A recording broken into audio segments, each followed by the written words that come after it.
How did we begin? Where was the origin of civilization? Experts have offered many theories based on what they observe, but do we really know? For sometimes evidence turns up which completely contradicts all theories.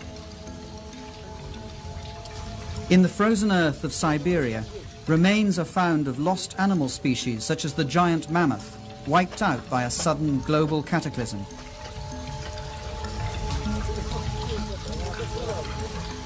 Ancient maps have been discovered, which show the continent of Antarctica centuries before we discovered it. This map, which is centuries old, depicts the true configuration of Queen Maud's Land, which is now under nearly a kilometer of ice, and its true configuration wasn't determined until 1949. A century ago, an archaeologist concluded the ancient city of Tiwanaku in Bolivia was a stellar observatory, aligned to the sun and stars. From it, he calculated its age to be 17,000 years old. His evidence was ridiculed until recently. The only correction that I would make is that we now have better astronomical measurements due to satellites and computers. And I would suspect the date would be more like 12,000 years ago. But that still makes Tiwanaku the oldest city known on the face of the earth. Geologists found that the Great Sphinx of Egypt has been weathered by centuries of incessant heavy rain. Such rain can only have occurred thousands of years before the pharaohs. Was the Sphinx built way before the dawn of civilization? What's at issue here is the entire history of civilization. It may not have gone in a straight line from stupid old cavemen to smart old us with our hydrogen bombs and our striped toothpaste. Sometimes evidence is found which breaks all the rules. In this program, we'll meet people who are looking at precisely this evidence and chart new theories which may change our views on the course of human civilization. This huge face was carved by the ancient Olmecs of Mexico. It's believed to be at least 2,000 years old. It's quite unmistakably African, and yet Negroes are not supposed to have come to America until after the time of Columbus. In his book From Atlantis to the Sphinx, author Colin Wilson collects clues which he and others believe to reveal footprints of a lost, advanced civilization that existed before history began.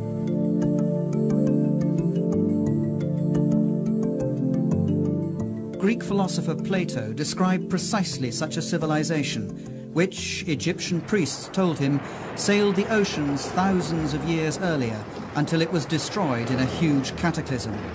He called it Atlantis.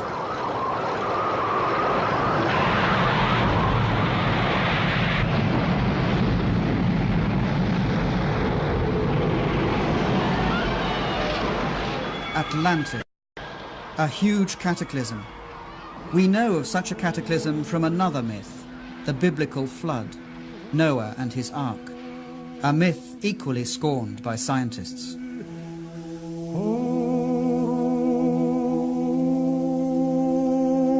Yet, when they reject the biblical deluge and Noah's Ark as fable, scientists are ignoring the fact that across the entire world there are hundreds of flood myths, quite apart from the Mesopotamian and the Hebrew accounts, which tell the same story of a worldwide disaster which virtually wiped out mankind before the beginning of recorded history.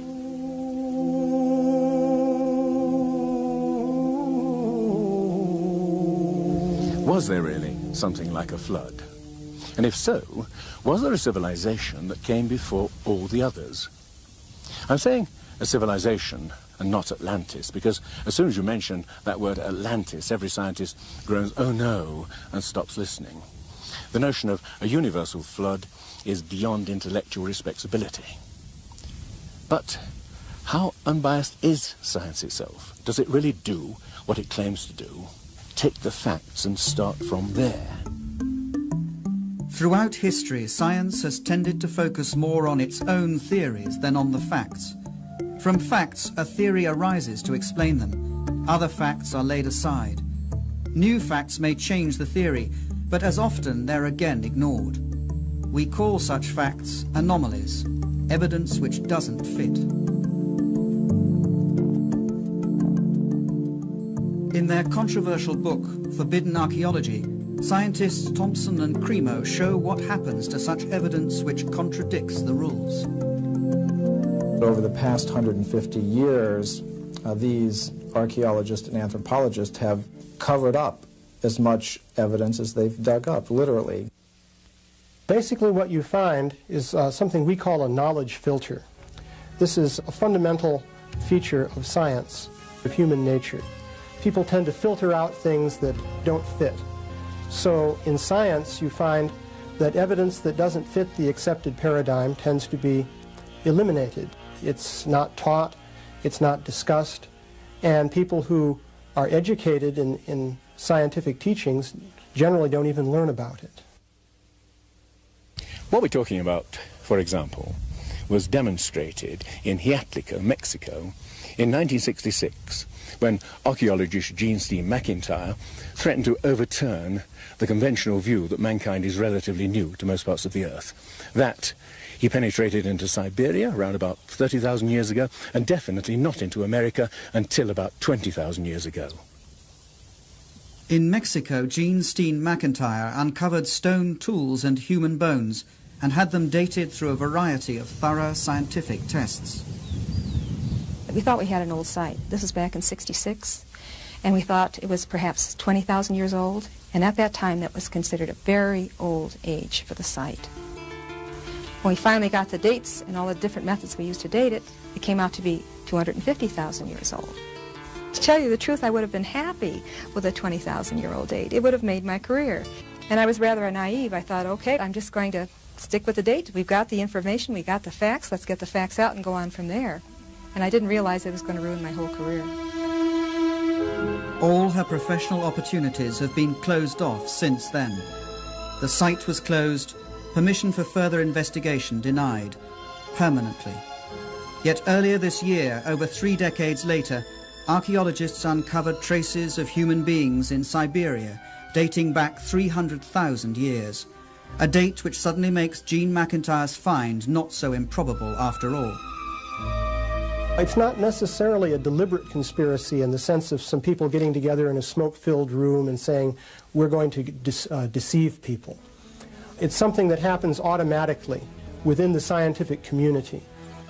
So when a given piece of evidence disagrees with the predominant theory, then automatically people won't talk about it, they won't report it, and that means that science fails to progress in the way that one would hope.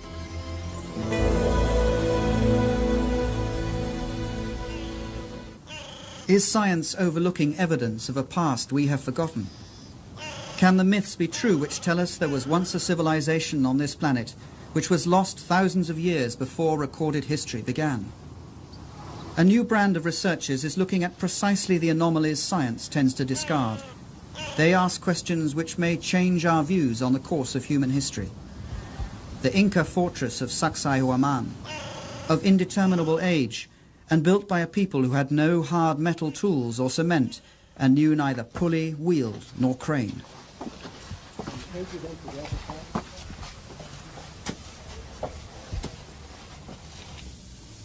And just look at this stone.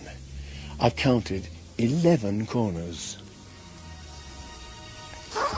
This thing must weigh more than 200 family-sized cars, and it reveals the incredible craftsmanship of the people who built it.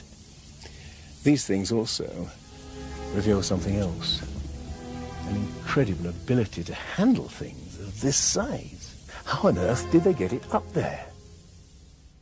Bolivia, the ancient mysterious ruins of Tiwanaku.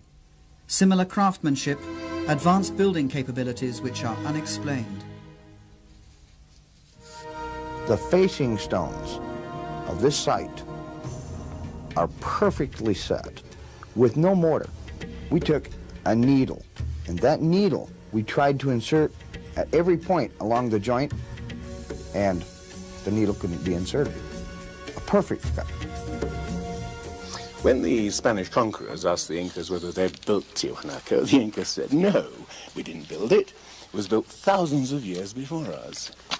Now, the evidence shows it was built by an advanced civilization. And a chance discovery reveals just how advanced they may have been.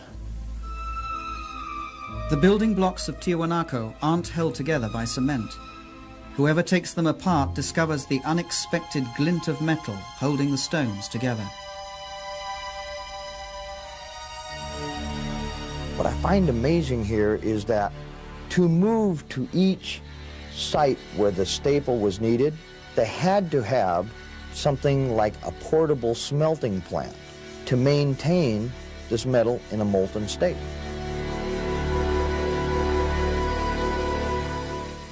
And here, a similar use of metal joints and stone finely jointed, like this L shape here, with the same ingenuity. Peru? No, we're a continent away, in Africa. Egypt, land of the pyramids. The three pyramids of Giza, wonder of the ancient world.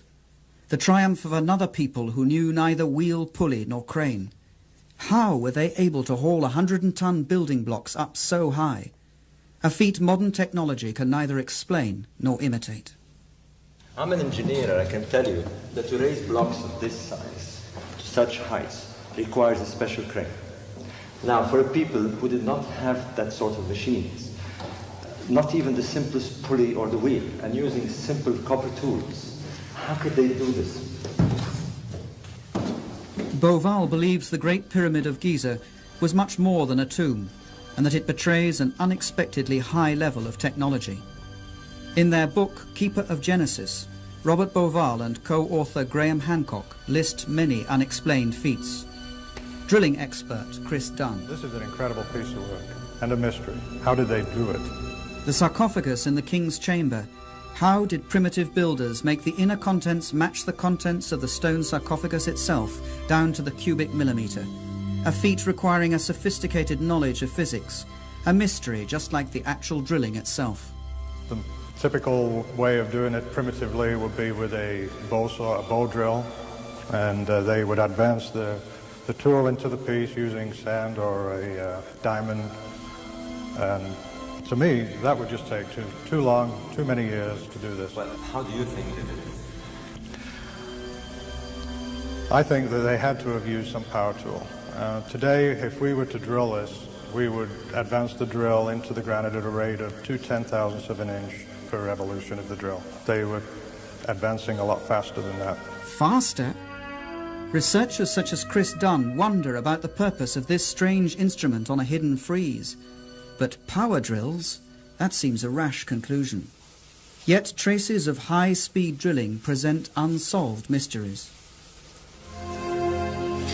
Now, just look at this.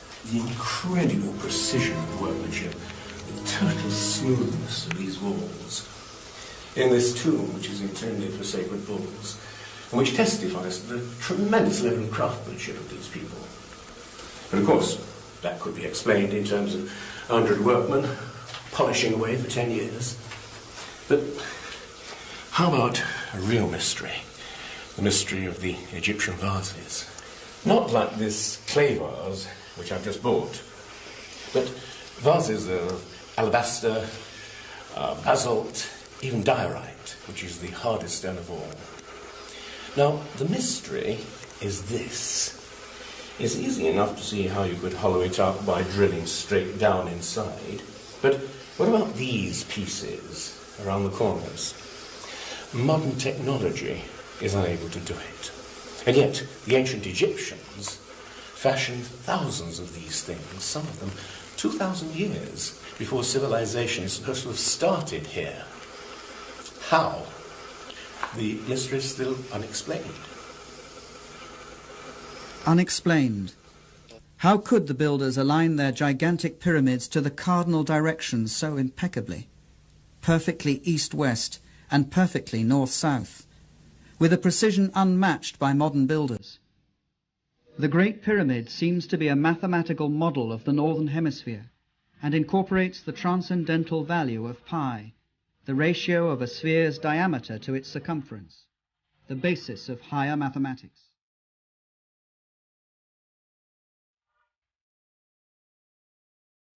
it's clear that what we have here is an advanced system of mathematics and technology at a time when this isn't supposed to have existed.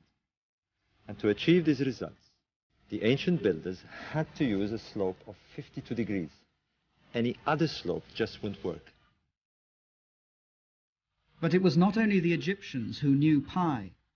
That transcendental value is also represented in the slope of this pyramid and the strange angle its builders gave them at Teotihuacan in Mexico, the city later generations of awed Indians would call the City of the Gods.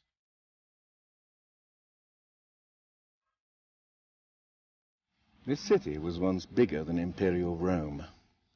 What you can see here are a series of basins that were once filled with water, whose smooth mirror-like surface reflected the heavens, and also whose ripples would serve as some kind of earthquake warning. These temples on the opposite side are believed to represent the heavenly bodies. This whole place seems to have a kind of obsession with astronomy and with eternity. On the equinoxes, on March the 21st and September the 21st, these pyramids cast a giant shadow straight along the axis, which made them the perfect clock for a people who were obsessed with the measurement of time and of precession.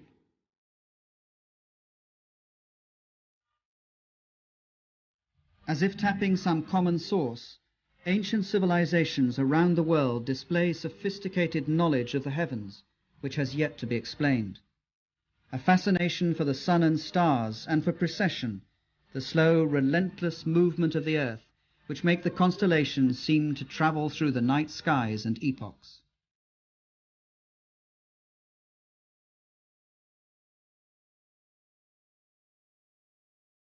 Scholars say that the ancient Egyptians did not have a high knowledge of astronomy. But here is evidence of their fascination and sophisticated knowledge of the sky. Look at the zodiac constellations: Leo, Taurus, Pisces, and here the constellation of Orion. Beauval believes astronomy is a key to the many mysteries of the pyramids of Giza. Ancient Egyptians saw the constellation of Orion as their god Osiris, lord of the dead, the night skies, and the afterlife. Beauval found the god in evidence all over the Giza pyramids. This is the real mystery. Small shafts leading upward, no more than ventilation shafts to Egyptologists, but astronomers thought differently. To ancient Egypt, this was Rostau, gateway to the netherworld, kingdom of the god Osiris, or Orion. To the ancient Egyptian, Orion was Osiris, the high god of resurrection. Now, this is a reconstruction of the sky in 2500 BC, and I was amazed to discover this. The shafts led up to Orion and the star Sirius, or Isis, consort of Osiris. In ancient texts, Beauval finds they must have served in a secret ceremony to make dead pharaohs resurrect as stars in the constellation of Orion. One of these texts says, "May you traverse the winding waterway, the Milky Way, and may you go to the place where Orion is." Beauval believes that Osiris had such crucial importance to the builders that they constructed the Giza pyramids precisely like the three stars in Orion's belt. Phenomenal as it sounds, that correlation was only the beginning. He found the ancients had given star names to two other contemporary pyramids nearby. He then looked at the wider plan and was staggered. The constellation of Orion, the god Osiris, lay in heaven as on earth. Mexico, where Teotihuacan presents another parallel. Legend calls this the City of the Gods and suggests that its purpose was to transform human beings into heavenly beings. As in Egypt, with the pyramids of Giza, the myths speak of its meaning as reincarnation in the stars. That's the secret of Teotihuacan.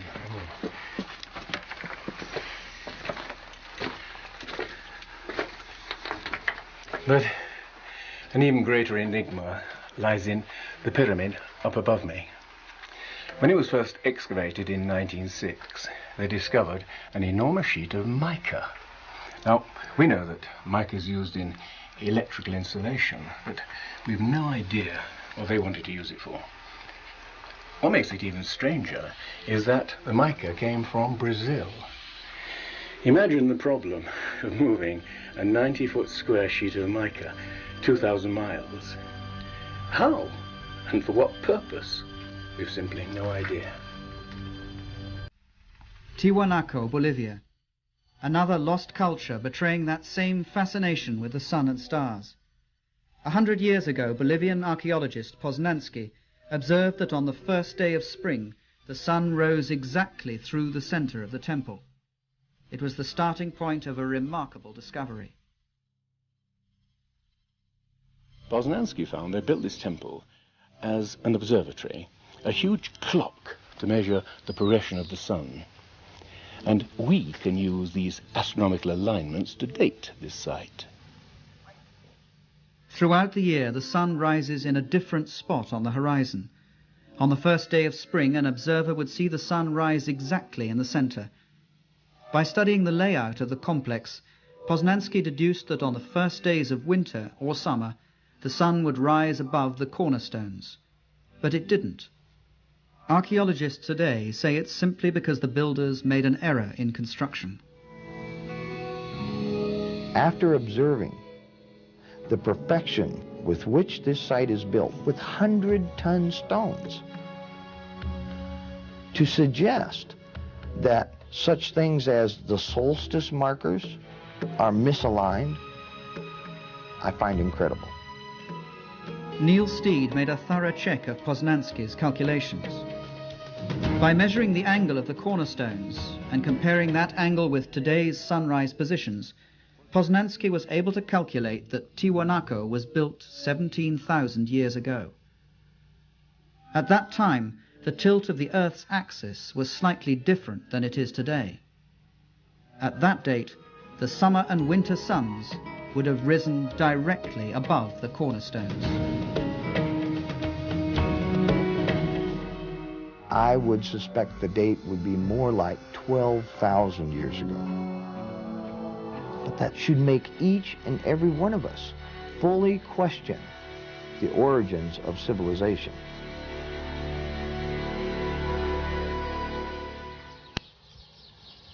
Did a civilization lost in time leave its fingerprints in various places in the world?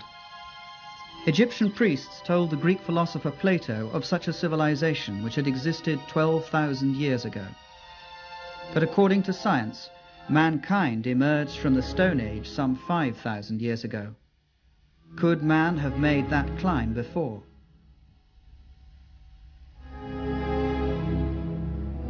In Egypt, investigator John West found that the Sphinx of Giza wasn't weathered in the same way as its surroundings, eroded by sand and desert winds. Instead of horizontal weathering, the Sphinx shows rounded, undulating marks of erosion. You don't even have to be a geologist to look at it and see what must have been responsible for that kind of weathering. Only water pouring in sheets over the enclosure wall could have produced those rounded contours.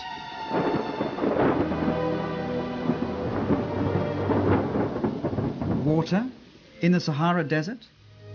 Certainly not in the times of the pharaohs. For that, you'd have to go back all the way to the end of the Ice Age, some 10,500 years BC, thousands of years before there were any pharaohs at all. But how is it then that the Sphinx has a pharaoh's head? The head is disproportionately small. Seen especially from the air, you see that the body of the Sphinx is long and flattened out, and the head almost looks like a pinhead stuck on the top of it. This, to us, is an indication that the head has been recarved. In other words, at some point in its long history, the head was redone. John West believes the Sphinx was originally a huge lion, which an unknown group of sculptors carved out of rock before 10,500 BC. It became eroded when the end of the Ice Age upset the climate and caused rains to pour down for many centuries. Only thousands of years later would pharaohs carve its head into their own image. The Sphinx more than twice as old as was thought until now. The theory is ridiculed by Egyptologists, but geologists simply tell them the facts are there. Stranger still, according to Robert Bauval, astronomical evidence suggests that the pyramids of Giza all seem to point to that incredible old age. The layout of Giza matches uncannily with the position of Orion in the year 10,500 BC, a time when the Sphinx looked at Leo, its own image in the skies. When Orion started a slow ascent through the epochs, signaling a new era. The setting of Orion at that distant date even corresponds precisely with the three small pyramids behind the pyramids themselves. And there are many other bewildering facts astronomy provides.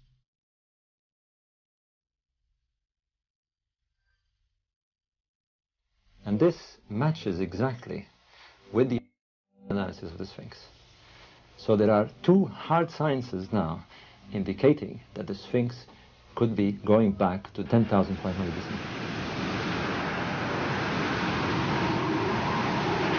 Egypt experienced major and dramatic changes at the end of the Ice Age, particularly about 10,500 BC, when very high, exceptionally high floods covered the floodplain, and it ended things both in the Delta and the Nile Valley in general. 10,500 BC, a time of floods. Could the designers of Giza point back to that distant time?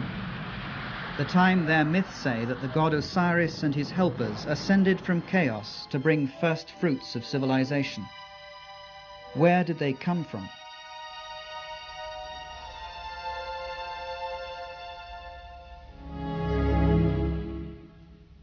A god who was very similar was lord of ancient Tiwanaku in Bolivia. Here in this mysterious city of Tiwanaku, the god they worshipped, tall, bearded, described as white. Viracocha emerged in times of chaos and destruction from across the waters to bring some kind of renewal to the human race. The white god Viracocha. In Mexico, he's called Quetzalcoatl, who came with others to bring the first fruits of knowledge. His symbol is all over Teotihuacan. The feathered serpent, symbol of the enigmatic god Quetzalcoatl, who came from the east after times of tremendous cataclysm to bring civilization to this part of the world. Could gods like Osiris, Viracocha and Quetzalcoatl have been real people who came from afar? Survivors of a cataclysm that had destroyed their homes and civilization? Now, the question we're asking is this. Was there some remote civilization, as yet unidentified, that touched Egypt, Mexico, and South America, and left its imprint, however difficult to discern, in a body of knowledge? Now, taken in isolation, I agree.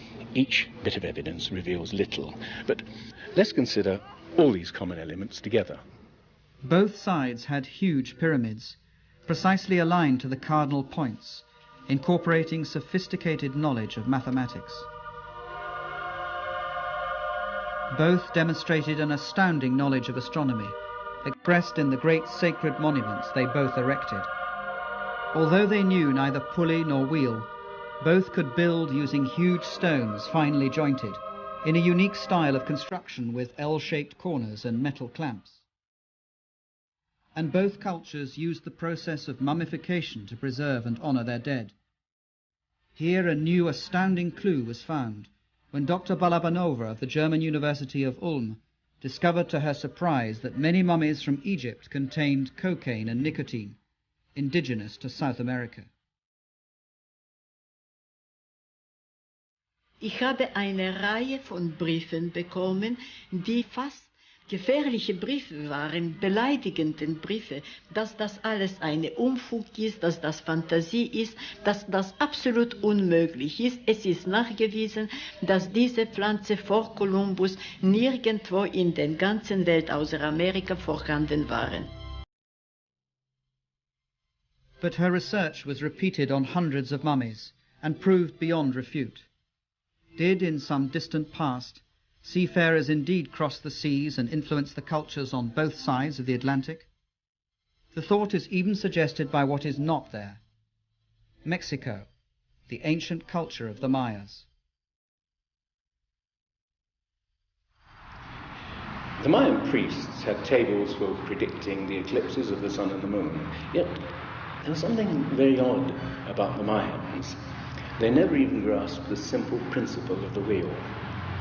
They were able to visualize eternity as no previous civilization could, thinking in terms of millions of years, and yet they never learned to weigh a sack of grain. This sophisticated civilization finally died because they didn't develop the simple agricultural methods to feed their own people. Now, what I'm suggesting is it possible that they simply inherited a specific part of their knowledge from some much earlier and wiser civilization? Contact. Sometimes the evidence is there for all to see. The ancient Olmecs in Mexico gave their rulers the face of an African. And how about this, carved by these same Olmecs? It's genetically impossible for Indians to have beards, and yet you have this face of a white Caucasian male carved perhaps 2,000 years before the Spaniards first came to the New World.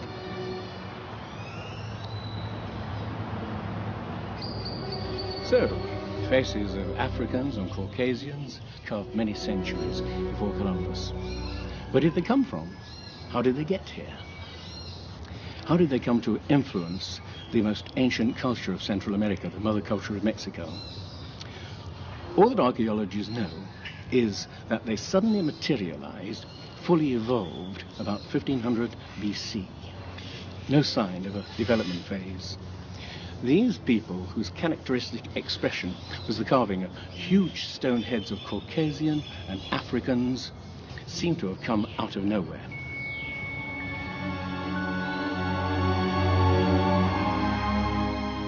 Oaxaca, the ancient citadel of Monte Alban.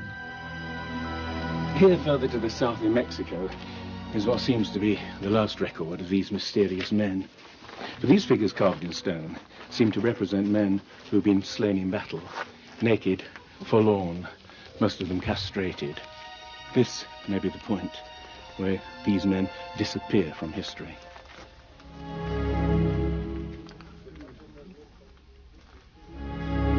So, a sophisticated seafaring civilization that crossed the Atlantic centuries before Columbus.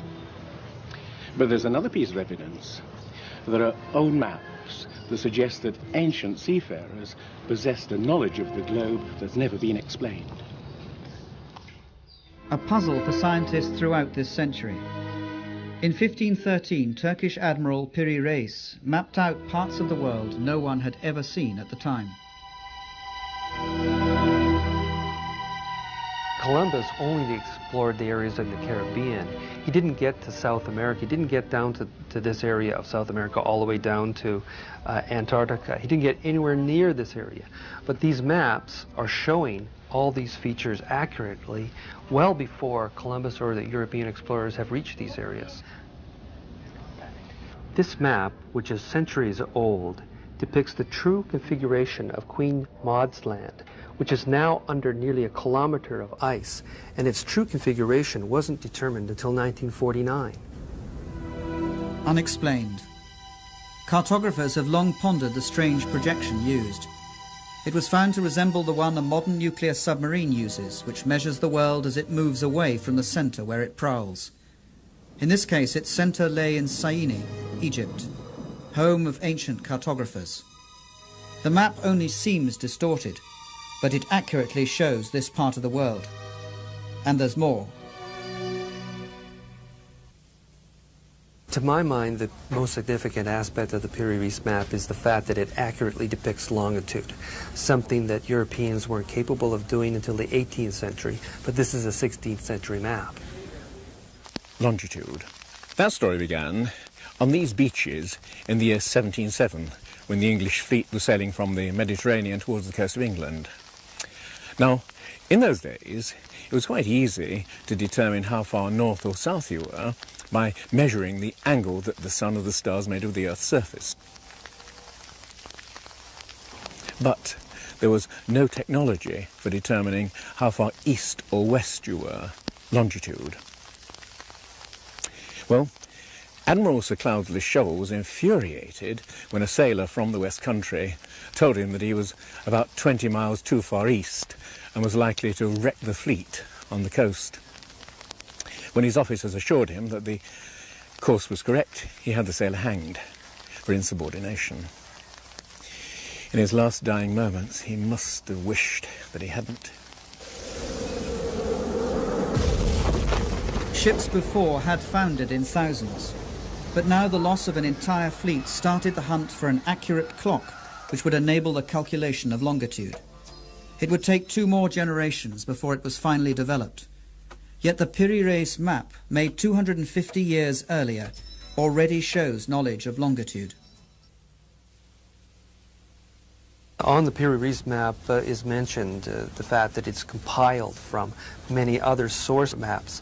These are copies of copies of copies. Most of the people who've researched this believe that the maps went back to at least the time of Alexander the Great, but they are really much older than even that.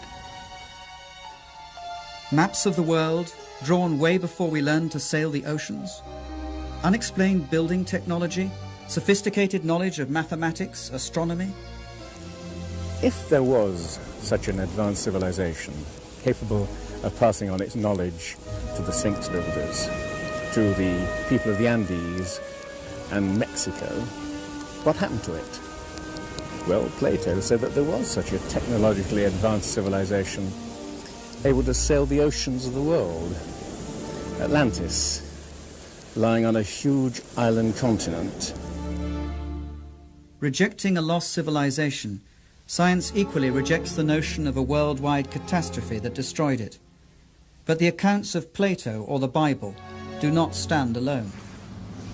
The Popol Vuh, the sacred book of the Mayans, speaks of huge tidal waves and floods, of skies that darken for months on end, of indescribable cold and black rain and hail. The ancient Egyptians talked of a time of chaos, floods and darkness, from which the gods emerged to shape the land of Egypt.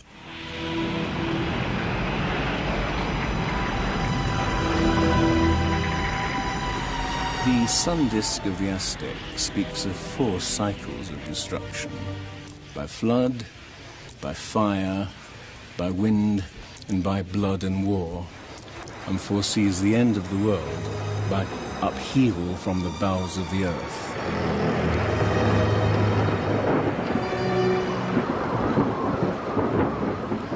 Myths from elsewhere in Asia and America speak of apocalyptic floods, of a deluge of fire from volcanic eruptions and earthquakes.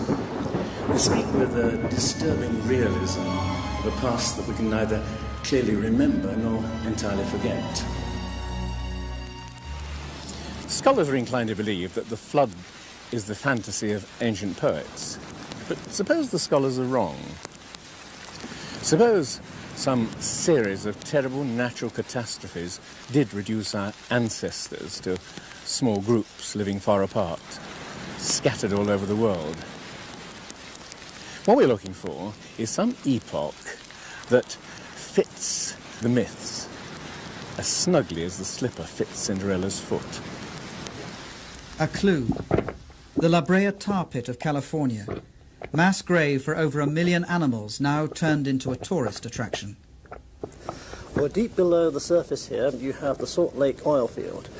Asphalt seeps out through the cracks and fissures like a tremendous flypaper, and it catches animals in the asphalt. And we have incredible resources here from the animals that were trapped in this method during the last 40,000 years.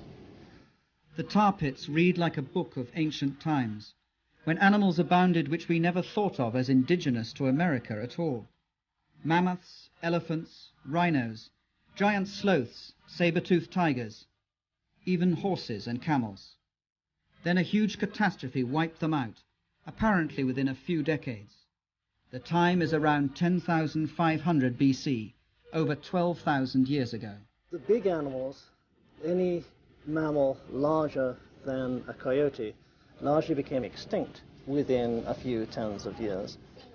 Yes, that is, in fact, a great catastrophe. A record of catastrophe. The end of the Ice Age, 10,500 BC, over 12,000 years ago. Temperatures that had remained relatively stable for thousands of years suddenly shoot upwards. A staggering increase of over 5 degrees in the twinkling of an eye, a period of 3 to 10 years only. That is the amazing discovery of scientists who drilled into Greenland's ice cap to investigate changes in the atmosphere. This Greenland ice core, some people have called it the Rosetta Stone of climate, because to be able to see that climate can shift so quickly was really a major find. And that change occurred over maybe 3 years to only a couple of decades, close to what we see today. We had found phenomenal changes in the chemistry of the ice. We found that during the period when the ice sheets were starting to melt away, that we have more signals of volcanic deposition and of greater magnitude, or greater concentrations than at any other time over the last 110,000 years that we've measured. Unprecedented volcanic upheaval coupled with atmospheric turmoil and huge floods. For as ice sheets over a mile thick melted within decades, sea level shot up by 4,500 feet.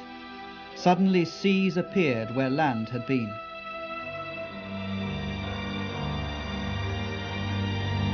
You could walk from Great Britain to Scandinavia at a time when a climatic revolution shaped the North Sea. It was a time when great floods covered the plains of North America, so that the skeletons of whales are found in Michigan. A time of cataclysm at the end of the Ice Age, which may fit the myth.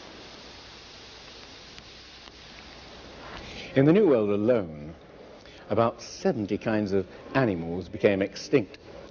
Saber-toothed cats, mammoths, giant sloths, horses, camels. Let me just put that in perspective. Over the previous 200,000 years, less than 1/3 of that number had become extinct. And that same extraordinary pattern of extinction was repeated over Europe and Asia. In the permafrost of Siberia and Alaska, tangled masses of bones are found of millions of animals which perished in a cataclysm. The giant mammoth didn't fall victim to the hunters of prehistory. He was felled by natural catastrophe. At the turn of the century, Siberian hunters stumbled across the frozen skull of one huge animal. When it was dug out and transported, its stomach was found to contain undigested plants from a temperate climate. The animal had been deep frozen faster than any modern freezer is capable of. What is certain is that some 12 or 13,000 years ago, a terrible cold descended on Siberia and hasn't relaxed its grip ever since.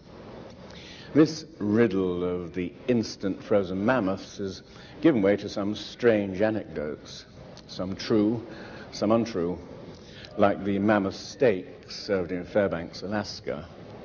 But what is certainly authentic is a report by the Russian 19th century naturalist Baron Wrangel, who discovered Bear Island, which is north of Siberia, and where the sand was literally held together by reefs of bones and tusks of mammoths and other animals that had disappeared in some strange primeval catastrophe. These mass extinctions, this tremendous volcanic activity, this rapidity of the melting of the ice seems to suggest some enormous climatic revolution that took place about 12,000 years ago. There seems to be some unknown factor that we can't put our fingers on. The end of the Ice Age. What made it a revolution? Here's the big question. What brought on cataclysm? One of the best theories that has been put forward is by an American, Charles Hapgood, who suggested something he called earth crust displacement, which meant that the whole crust of the earth shifted around suddenly like the skin of an orange. The whole outer shell of the earth, it's only 1/3 of 1% of the earth's mass. Like the a peel of an orange, if it was loose, it moves. Thinner than an eggshell, the Earth's crust rests on a molten liquid interior. The ruling theory on the Earth's crust is that of plate tectonics, continents slowly drifting apart over hundreds of millions of years. Though science scorned the theory for over half a century, it now equally scorns the notion that the Earth's crust could move as a whole and suddenly. But one scientist was mesmerized by the idea. Had he lived longer, Earth crust displacement would have been considered more seriously. His name was Albert Einstein. This is a summary of what he said. When I came across Hapgood's work, I was electrified. Here was an idea that was simple, but could explain a whole range of problems. Hapgood had the theory. The question was, what was the mechanism that set this whole gigantic thing in motion? And it was Einstein who came up with the suggestion. The enormous amount of ice that builds up around the poles can become 2 miles thick, ice that extended right into the middle of the continent of America.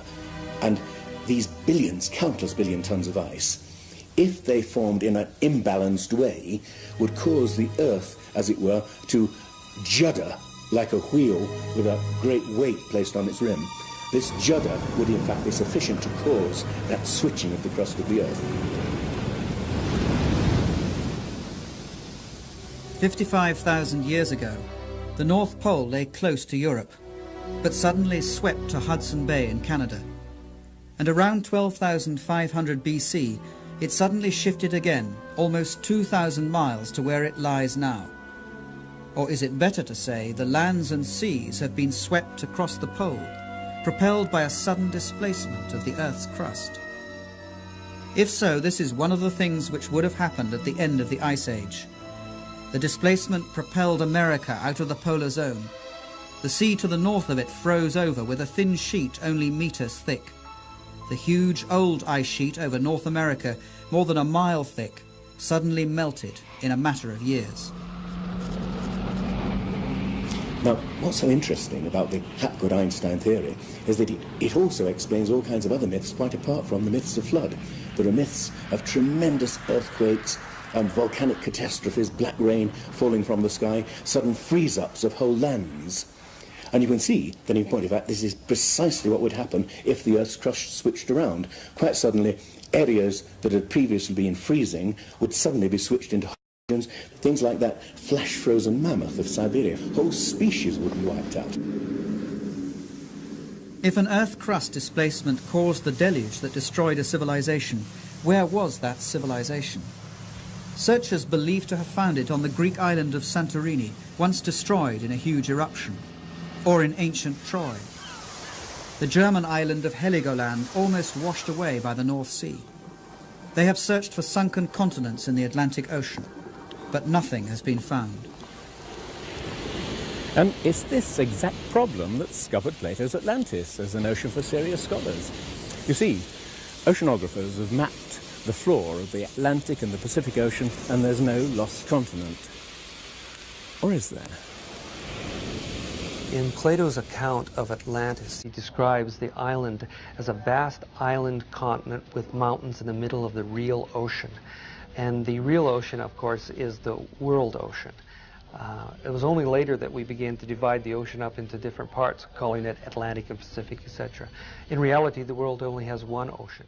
The myths from around the world, some of them are very explicit about what happens in the Zen Vesta of the Vedic literature. The island continent is destroyed not only in a deluge, but it is covered in snow and ice. So we're looking for an ice-covered island in the middle of the ocean, and there is a great candidate in Antarctica. If the North Pole shifted, so must the South Pole. Flemath believes that 12,000 years ago, part of Antarctica lay in temperate zones, and could have housed a civilization, lost when the continent was swept into the grip of the pole. It's the explanation he finds for maps which show parts of Antarctica as they lay under ice. Turkish Admiral Piri Reis demonstrates knowledge of Antarctica he shouldn't have had. We have the cartographic departments of both the Navy and the Air Force saying we have made comparisons of the soundings of salient peaks and mountains. We found them to be in astonishing agreement. What must be emphasized is that we're not talking about just one map, the Peri-Reis map, which could be argued away. We're talking about literally dozens of maps. For example, the Phineas map of Antarctica is extremely accurate to the general configuration, showing river systems that do exist but weren't known in the 16th century. We didn't discover Antarctica until around 1800. Yet how could European mapmakers already have charted it? Only, Flem Ath believes, if they copied it from copies upon copies of maps going back millennia. Information that simply shouldn't be there. It's only over the last 25 years we know that under the ice cap, Antarctica exists of some islands, a continent, a frozen sea in between. Yet the notion is already here on this map. What I'm saying is that these islands here correspond to this area. And the snowfall pattern through here is very heavy. Virtually none through here. These, which are islands underneath of here, would join together before they joined the mainland. And so there was passage through here for several thousand years. There was probably passage through here that then these were joined. So what it's depicting here is something that I think actually did happen. 8,000 BC, maybe 6,000 BC at the latest. Yeah. We have no way of knowing how that came about except by postulating the existence of a civilization that had some sort of navigational and topographical skills that were only reinvented in our own time. So, were the beginnings of human civilization more remote than we supposed? You may feel that many elements in this program amount to wild guesses which, taken in isolation, can all be argued away. What I'm suggesting is that if you put these pieces all together like the pieces of a jigsaw puzzle, you begin to see the emergence of a pattern, like a shape emerging from the mist. A civilization that vanished and was forgotten long before recorded history began.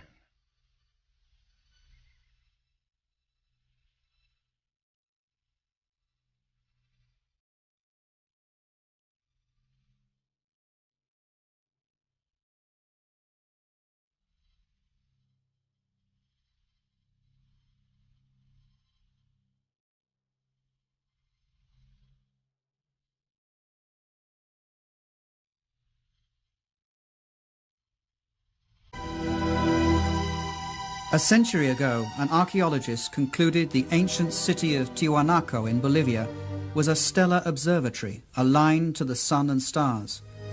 From it, he calculated its age to be 17,000 years old. His evidence was ridiculed until recently. The only correction that I would make is that we now have better astronomical measurements due to satellites and computers. And I would suspect the date would be more like 12,000 years ago.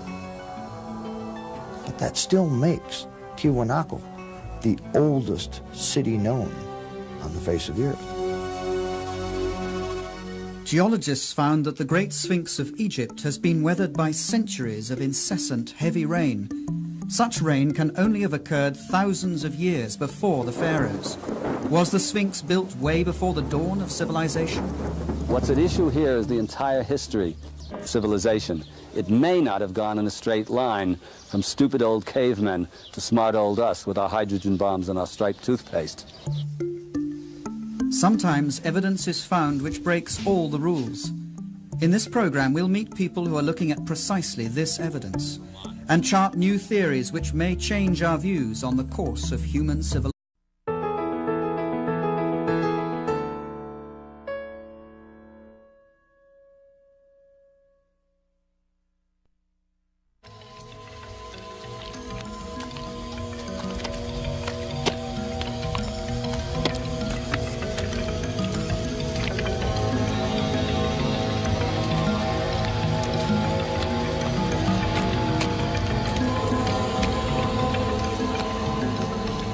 How did we begin?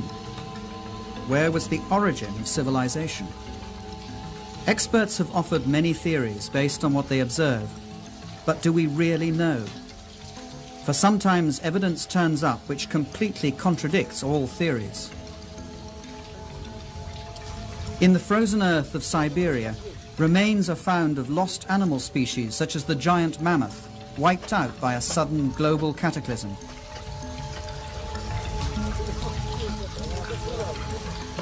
Ancient maps have been discovered which show the continent of Antarctica centuries before we discovered it.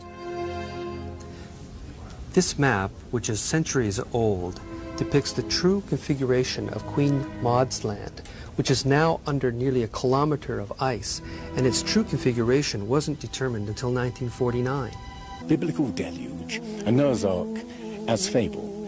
Scientists are ignoring the fact that across the entire world there are hundreds of flood myths, quite apart from the Mesopotamian and the Hebrew accounts, which tell the same story of a worldwide disaster which virtually wiped out mankind before the beginning of recorded history.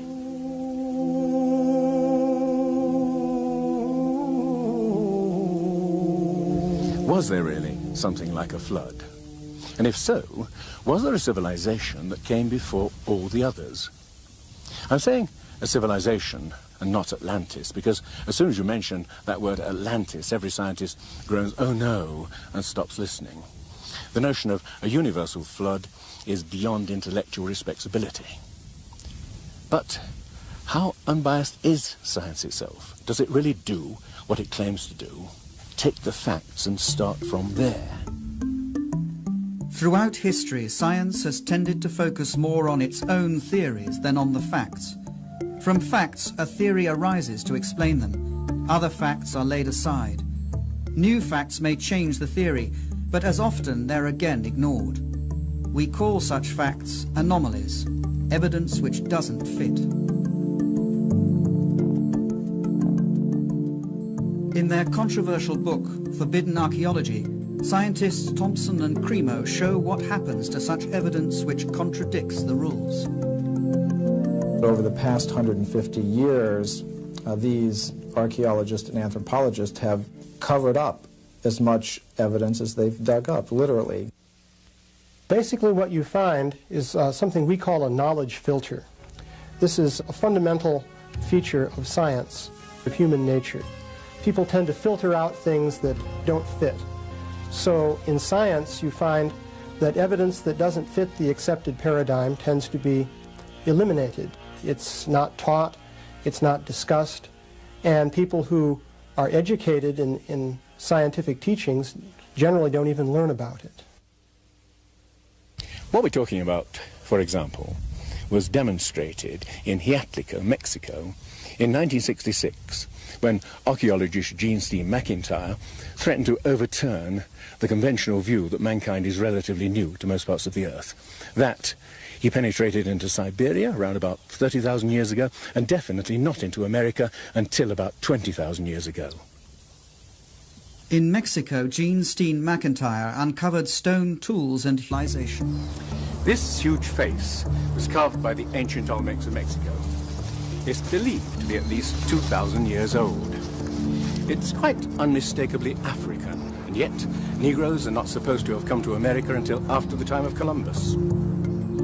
In his book From Atlantis to the Sphinx, author Colin Wilson collects clues which he and others believe to reveal footprints of a lost, advanced civilization that existed before history began.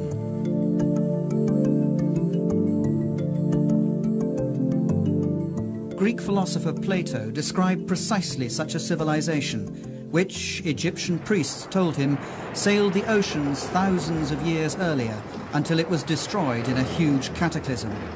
He called it Atlantis.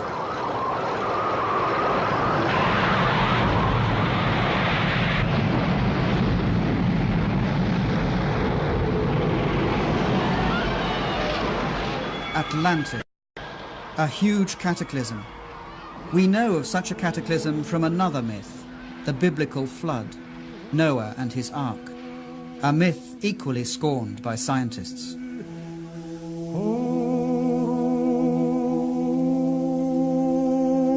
Yet, when they reject the